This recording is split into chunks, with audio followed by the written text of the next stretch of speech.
आकाशवाणी भोपाल से प्रस्तुत हैं प्रादेशिक समाचार।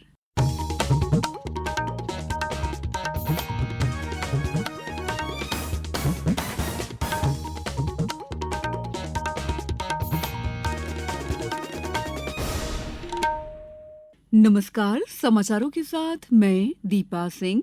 सबसे पहले मुख्य समाचार। सागर में कल क्षेत्रीय उद्योग सम्मेलन का आयोजन। मुख्यमंत्री डॉक्टर मोहन यादव ने कहा कि इससे बुंदेलखंड में निवेश को गति मिलेगी। राज्यपाल मंगूभाई पटेल आज छिंदवाड़ा में स्वच्छता ही सेवा कार्यक्रम में हिस्सा लेंगे। धार जिले में छात्रावास में 2 बच्चों की करंट से मौत के मामले में जनजातीय कार्य मंत्री ने एफआईआर दर्ज कराने के निर्देश दिए। और राज्य स्तरीय स्कूली फुटबॉल प्रतियोगिता जनजातीय कार्य विभाग डिंडौरी ने जीती। अब समाचार विस्तार से। प्रदेश की सागर में कल क्षेत्रीय औद्योगिक सम्मेलन आयोजित किया जाएगा। मुख्यमंत्री डॉक्टर मोहन यादव ने कहा है कि क्षेत्रीय अंचलों में होने वाले क्षेत्रीय औद्योगिक सम्मेलन से निवेश को गति मिल रही है। इससे क्षेत्र के विकास के साथ बड़ी संख्या में रोजगार सृजन भी होगा। मुख्यमंत्री डॉक्टर यादव ने कहा है कि देश विदेश के उद्योगपतियों ने सम्मेलन में शामिल होने और निवेश में रुचि दिखाई है। सागर जिले में 5 औद्योगिक क्षेत्रों में कुल 440 एकड़ भूमि पर 206 औद्योगिक इकाइयां कार्यरत हैं। इन इकाइयों में लगभग 211 करोड़ रुपए का पूंजी निवेश हुआ है और 4,789 लोगों को रोजगार मिल रहा है। इससे पहले आज बुंदेलखंड हैकेथॉन 2024 यानी नए विचारों का उत्सव कार्यक्रम आयोजित होगा। ये हैकेथॉन बुंदेलखंड में नए विचारों और उद्यमशीलता को बढ़ावा देने के लिए आयोजित की गई है।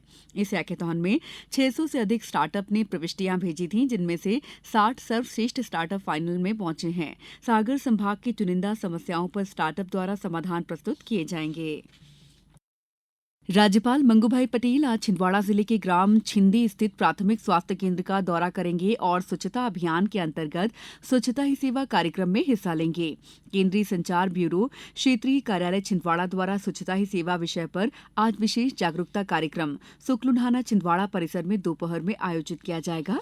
स्वच्छता ही सेवा पखवाड़े के तहत आगरमालवा जिले के नलखेड़ा, सुसनेर, बड़ौद, सोयतकला के स्वास्थ्य केंद्रों में ग्रामीण स्थानीय निकाय के सफाई मित्रों का स्वास्थ्य परीक्षण कर उन्हें डिग्निटी कार्ड प्रदान किए गए। डिंडौरी में कल सभी जनपद पंचायतों और दोनों नगर परिषदों में विभिन्न स्वच्छता संबंधी कार्यक्रम आयोजित किए गए। जिले के विभिन्न गांवों, मोहल्लों, सार्वजनिक स्थलों, स्कूलों में स्वच्छता रैली, चौपाल, चित्रकला, स्वच्छता की शपथ जैसी अन्य गतिविधियां आयोजित की गईं।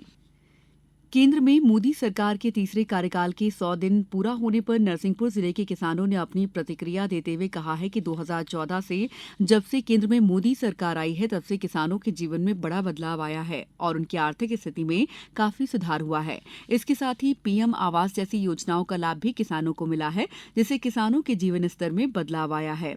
नरसिंहपुर के किसान रूप सिंह झारिया बता रहे हैं कि आवास भी चल रहे हैं, सम्मान निधि मिल रही, खाद खतौरा का पैसा बन रहा, आदमी का व्यवस्था हो रही फसल होने से पहले, नहीं तो उल्टा सीधे ब्याज लेते आदमी। ये सब व्यवस्थाएं हो रही, फायदा है बहुत ज्यादा। वो तो सही कर रहे हैं, आभार प्रकट कर रहे हैं।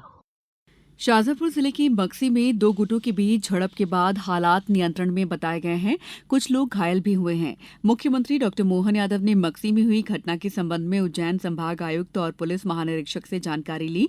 दोनों अधिकारियों ने मक्सी का दौरा किया है। घटना के संबंध में मुख्यमंत्री ने सभी तथ्यों की जानकारी हासिल की। मक्सी जिला शाजापुर में वर्तमान में स्थिति नियंत्रण में है। कुछ व्यक्तियों के परस्पर संघर्ष के बाद उत्पन्न स्थितियों की जानकारी भी मुख्यमंत्री डॉक्टर यादव ने प्राप्त की और अधिकारियों को कानून व्यवस्था बनाए रखने के निर्देश दिए। मुख्यमंत्री डॉक्टर यादव ने कुछ व्यक्तियों के बीच परस्पर हुए विवाद में घायल हुए लोगों के उपचार के निर्देश दिए हैं।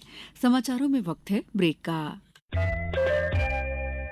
ये समाचार आप आकाशवाणी मध्य प्रदेश से सुन रहे हैं। हमारे समाचारों को अब आप कभी भी और कहीं भी अपनी सुविधा के अनुसार सुन सकते हैं। ये समाचार बुलेटिन YouTube, X प्लेटफॉर्म और Facebook पर AIR न्यूज भोपाल पेज पर सुने जा सकते हैं। इसके अलावा आप हमारी वेबसाइट newsonair.gov.in पर अथवा न्यूज ऑन AIR ऐप पर भी समाचार सुन सकते हैं। ब्रेक के बाद समाचारों में आपका एक बार फिर स्वागत है। धार जिले की सरदारपुर विकासखंड क्षेत्र के शासकीय अनुसूचित जनजाति सीनियर बालक छात्रावास रिंगनोद में कल सुबह 2 छात्रावासी बालकों की करंट लगने से मृत्यु हो गई। जनजातीय कार्य मंत्री विजय शाह घटना की जानकारी लेने आज रिंगनोद जाएंगे। जनजातीय कार्य मंत्री डॉ शाह ने इस दुर्घटना को संज्ञान में लेकर जांच कराने और एफआईआर दर्ज कराने के निर्देश दिए हैं। उन्होंने विभागीय अधिकारियों को घटना के लिए जिम्मेदार शासकीय सेवकों पर सख्त कार्रवाई करने और ऐसी घटनाएं दोबारा न हो, इसके लिए सभी छात्रावासों में सुरक्षा के समुचित प्रबंध करने के निर्देश भी दिए हैं।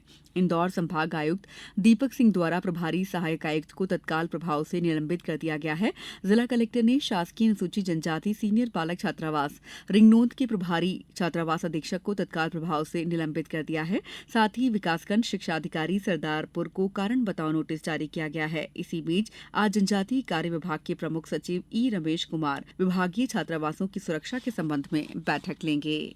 प्रदेश के 16 नगर निगम क्षेत्रों में मॉडल रैन बसेरों का निर्माण किया जा रहा है। इसके लिए शासन ने श्रम विभाग को प्रति मॉडल रैन बसेरा 6.10 करोड़ रुपए के मान से 100 करोड़ रुपए की राशि स्वीकृत की है। श्रम विभाग सहित अन्य संबंधित विभागों और एजेंसियों ने रैन बसेरों के निर्माण की कार्रवाई प्रारंभ कर दी है।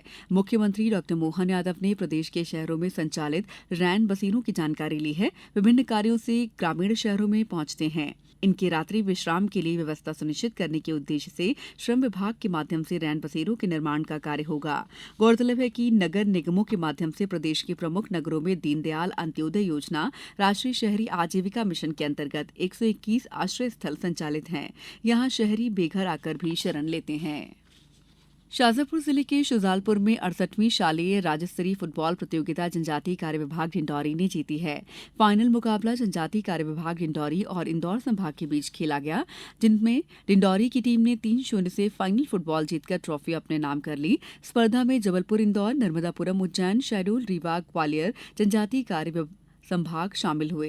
जनजातीय कार्य विभाग डिंडौरी की 17 वर्षीय जूनियर बालिका वर्ग की टीम ने पहले मैच में ग्वालियर को 6-0 और दूसरे मैच में इंदौर संभाग को 2-0 से और नर्मदापुरम संभाग को 2-1 से हराया। सेमीफाइनल मुकाबले में उज्जैन संभाग को 2-0 गोल से पराजित कर फाइनल में प्रवेश किया। फुटबॉल की चयनित खिलाड़ी school game federation of India की राष्ट्रीय स्पर्धा जम्मू कश्मीर में आगामी अक्टूबर माह में मध्य प्रदेश का प्रतिनिधित्व करते हुए भाग लेंगी।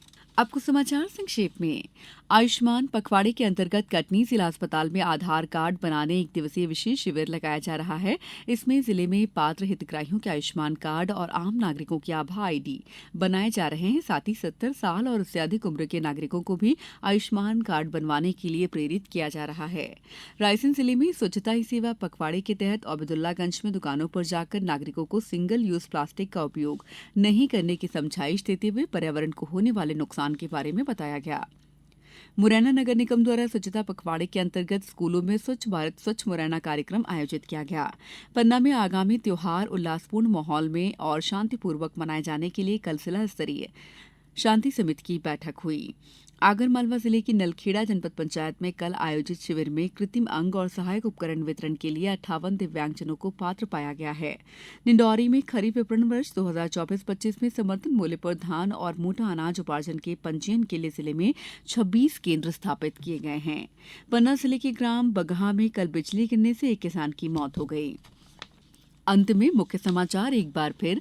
सागर में कल क्षेत्रीय उद्योग सम्मेलन का आयोजन। मुख्यमंत्री डॉ मोहन यादव ने कहा, इससे बुंदेलखंड में निवेश को गति मिलेगी। राज्यपाल मंगूभाई पटेल आज छिंदवाड़ा जिले में स्वच्छता ही सेवा कार्यक्रम में हिस्सा लेंगे।